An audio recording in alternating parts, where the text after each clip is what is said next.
Nigel Farage didn't hold back when it came to addressing Jeremy Clarkson's alleged arrest. With tensions already running high in the UK, Farage, known for his strong opinions and unapologetic stance, immediately threw his support behind the former Top Gear star.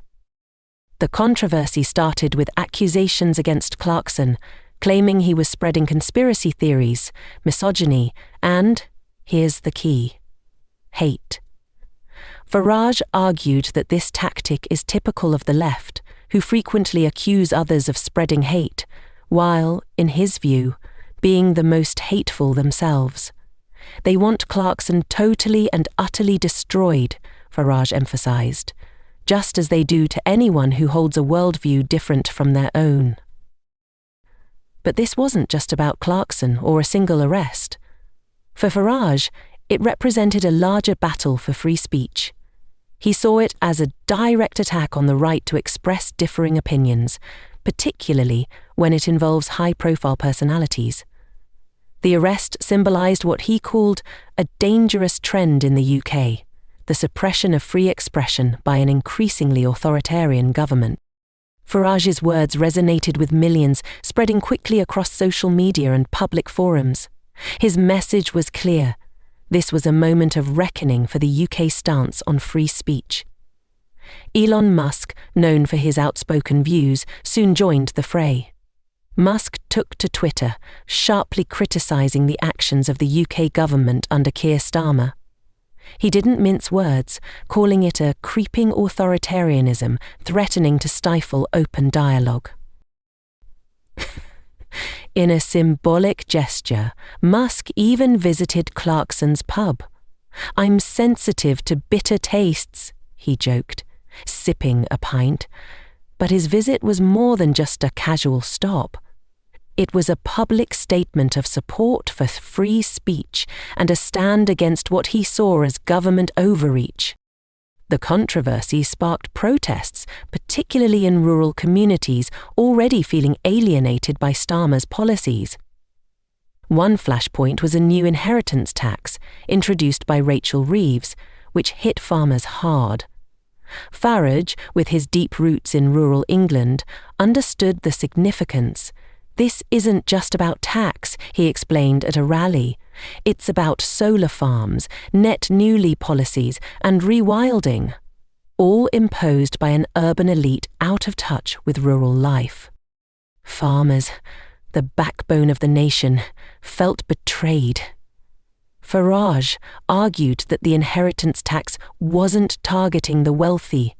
It was a burden on hard-working families trying to sustain their farms for future generations. The smallholders will survive, the giant agribusinesses will be fine, but the ones in the middle, the families who've shepherded this land for centuries, are being crushed. Protests grew, larger and more impassioned despite freezing temperatures and relentless rain. Farmers and their supporters demanded that the government listen to their plight. They weren't just protesting a tax.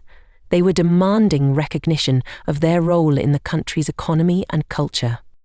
The situation escalated into a global conversation when Musk continued his critiques online. "People are getting 2 or 3 year prison sentences for Facebook posts," he warned. "It makes me think twice about visiting Britain." His words added international pressure on Starmer's government, which now faced scrutiny not just from British citizens, but from around the world. In the end, Farage and Musk's involvement turned a domestic controversy into a worldwide debate about free expression and government overreach. It wasn't just about Clarkson, nor even about rural policy. It was a fight for the future of free speech in the UK. A fight that, for many, had only just begun.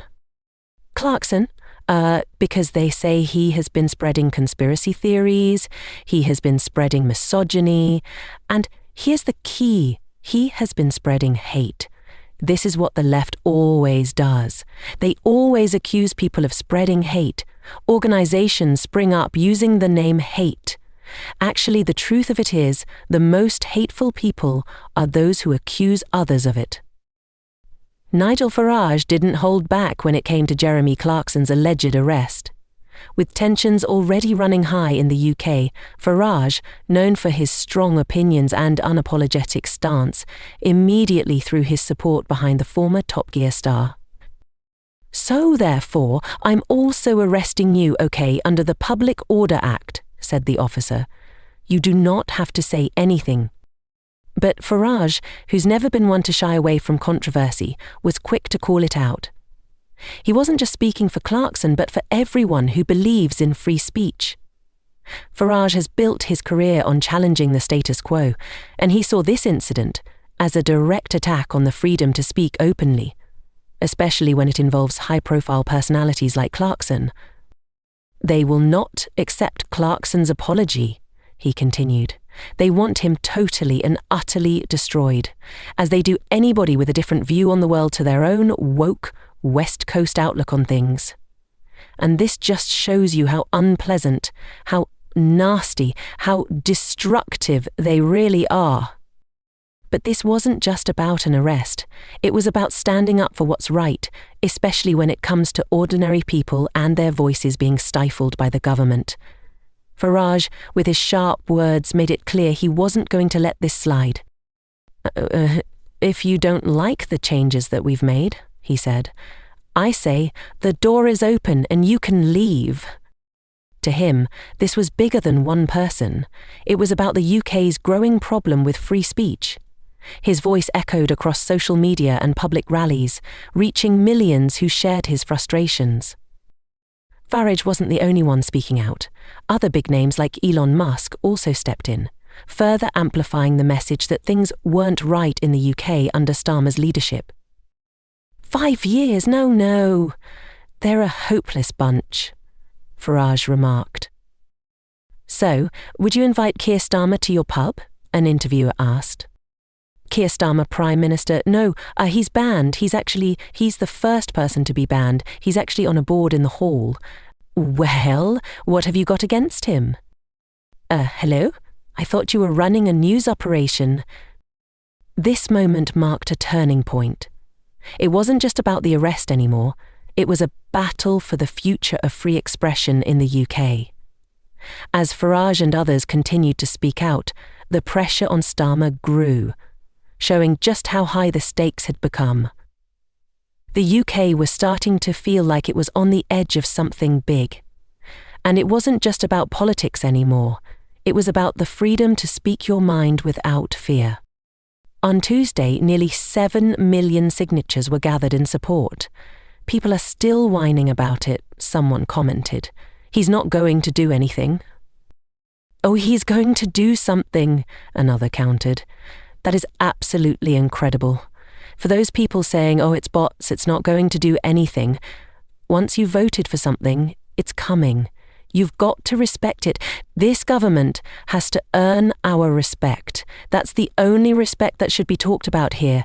And they've lost it immediately. They lost it within the first couple of weeks, going for the pensioners." Farage didn't just stand by Clarkson in words. He showed up where it mattered, at the protests. These protests were sparked by a deeply controversial inheritance tax introduced by Keir Starmer's government, which hit farmers hard. Farage, with his deep roots in supporting the rural economy, immediately understood the significance. "What have you got to say to Rachel Reeves?" someone asked. "I've grown up in rural England," Farage replied. "I've grown up surrounded by farms and farming communities. The trouble with what she's done, someone in the Treasury has done their sums wrong." "Yeah, because what will survive? The small holdings will survive, the giant agribusinesses. They'll survive too. It's the ones in the middle that will pay the price. And yes, they've got inflated land prices because a lot of very wealthy people have been buying farmland to avoid IHT. We get that, we know that. But those middle farms have shepherded the landscape we love so much for centuries. Farmers in the UK have long been underpaid, overworked and underappreciated. Yet, they're the backbone of the nation, feeding the country and maintaining the landscape. When Starmer's government decided to impose this inheritance tax, it felt like a slap in the face to those who had been struggling for years. At the protest, Farage wasn't just a spectator.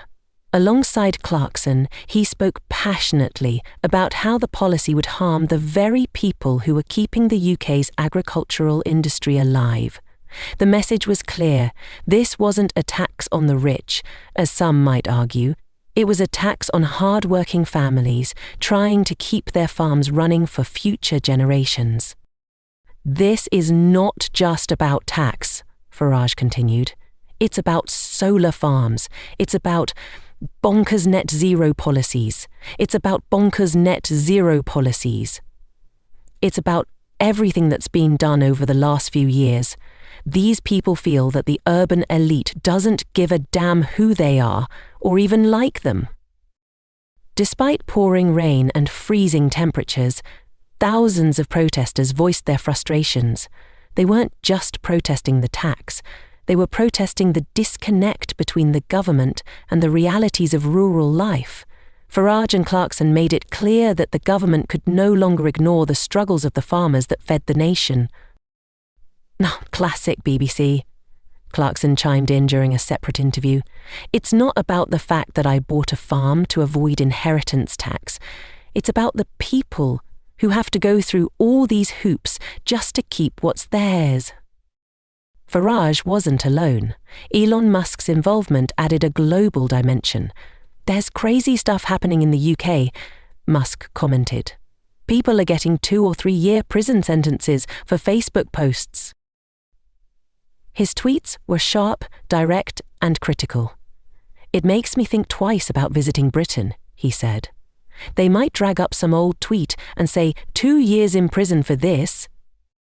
This wasn't just about Clarkson or Farage anymore. It became a global conversation about free expression.